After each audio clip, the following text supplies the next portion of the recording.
अस्सलाम वालेकुम नादरीन आज जो है ना आज से हम एक और सेगमेंट जो है ना वो टॉपिक जो है ना वो शुरू कर रहे हैं। जिस तरीके से प्रॉपर्टी के ऊपर कब्ज़े पोजेशन के ऊपर जिस तरीके से हमने डिस्कशन की है और प्रॉपर्टी एक्ट को जिस तरीके से हमने बयान किया है और आप लोगों ने समझा है, आपने उसका रिप्लाई किया है, आप लोगों ने अपने कमेंट्स वगैरह शेयर किए हैं, उससे ये एक चीज़ का अंदाज़ा हुआ है कि इस हमारे पंजाब में ख़ास तौर पे जो है ना इतना ज़्यादा कब्ज़ा माफिया इतना स्ट्रॉन्ग है और इतना मजबूत है कि इसके ऊपर हाथ डालना बहुत मुश्किल है। लेकिन आप लोगों की वज़ीर आला मरियम नवाज़ ने, भले आप उसके ख़िलाफ़ हैं या आपका नज़रियाती इख्तलाफ उनके साथ है, लेकिन उन्होंने इस तरीके से एक कानून पास किया था कि जिससे गरीब को थोड़ा बहुत फ़ायदा हो सकता था और वो हो भी रहा था। और ये डीसी वगैरह एक्शन में आ रहे थे और सारे ये जो महकमा माल का अमला है, भले यानी कि अगर 5% ये गलत भी कर रहे थे तो चलो 95% कोई दुरुस्त भी कर रहे थे, किसी ना किसी को कोई ना कोई फ़ायदा पहुंच रहा था। तो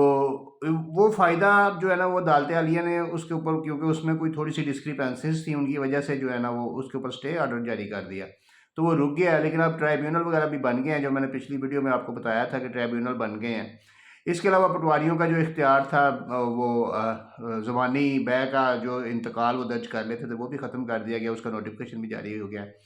तो आज जो है ना हमने एक सेगमेंट शुरू किया है कि हम अपने इस चैनल के इस पेज के तवस्त से जो है ना हम वज़ीर आला को कुछ गुज़ारिशात किया करेंगे और केस टू केस जो है ना हम उनको बताया करेंगे कि ये इस केस में इस तरह है, इस केस में इस तरह है। तो आज हम सबसे पहले जो स्टार्ट लेंगे वो एक मेरे भाई ने जो कमेंट सेक्शन में बताया कि हड़प्पा के पास कोई जो ना 1986 में, वज़ीर आला साहबा आप अगर अब तक मेरी वीडियो पहुंचे तो आप इस चीज़ पे गौर करें कि 1986 में जो है ना एक वहाँ पे गरीबों को 7-7 मरला के प्लाट जो है ना वो अलाट किए गए थे। मियाँ मोहम्मद नवाज शरीफ साहब ने जो है ना वो अलाट किए थे और वो गरीबों के लिए जनाह कॉलोनी टाइप कोई इस तरह की कोई स्कीम बनाई गई थी। लेकिन 1986 में अब वो गरीबों को प्लाट दिए गए थे तो साथ उनको इंस्ट्रक्शंस और हदायत दी गई थी कि वो इनके ऊपर तमीरात करें। लेकिन कुछ गरीब ऐसे थे जिनके पास पैसे नहीं थे और वो तमीरात ना कर सके, या कोई लेट हो गए या किसी किस्म की कोई ऐसी डिस्क्रिपेंसी रह गई, लेकिन उनके पास वो मियाँ साहब की जारी करदा जो है ना पंजाब गवर्नमेंट की जारी करदा वो मलकियत की सनद मौजूद थी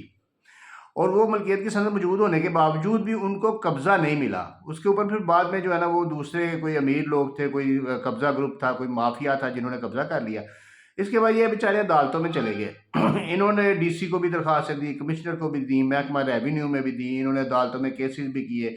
और अभी तक स्टिल, यानी कि आप देखें कि 14 और 26 40 साल हो गया वहाँ पे उन लोगों को कब्जे वापस नहीं हुए। तो एक टेस्ट केस आपको मैडम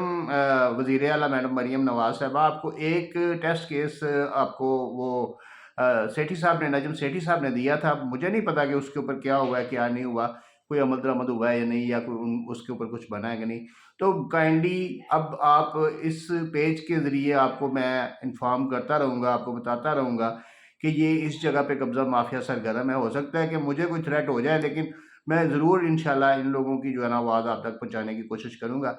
तो वो उसको हड़प्पा के करीब जो साहिवाल में, ज़िला साहिवाल में हड़प्पा के करीब जो गरीबों को प्लॉट आपके वालिद साहब ने, मियाँ नवाज शरीफ साहब ने दिए थे, उसके ऊपर वो आप ज़रा थोड़ा सा एक्शन लें और वो जिनके पास मलकियत का सबूत मौजूद है। आज आज अभी एक सुप्रीम कोर्ट की तरफ से केस स्टडी आ रही थी, केस लॉ आ रहा था, जजमेंट आई 2025 CLC शायद 274 है, 244 है, कोई इस तरह का पेज है, मुझे एज इट इज याद नहीं है। तो उसमें वाज़ेह किया सुप्रीम कोर्ट ने कि जिसके पास मलकियत मौजूद है उसको तो 90 दिन के अंदर अंदर कब्जा देना जो है ना वो ड्यूटी बाउंड है महकमा रेवेन्यू और ये जो एडमिनिस्ट्रेशन है, सिविल एडमिनिस्ट्रेशन है। तो आप इसको कंट्रोल करें और आपको एक और टेस्ट केस दे रहे हैं, आप उस जनाह कॉलोनी का जो है ना वो उसका सो मोटो लें और उसके ऊपर नोटिस लें और उनके जो हकूक़ हैं, जो उनके मकबूजगी के हकूक़ हैं, जो उनके कब्ज़े हैं, वो उनको वापस दिलाएं। बहुत शुक्रिया।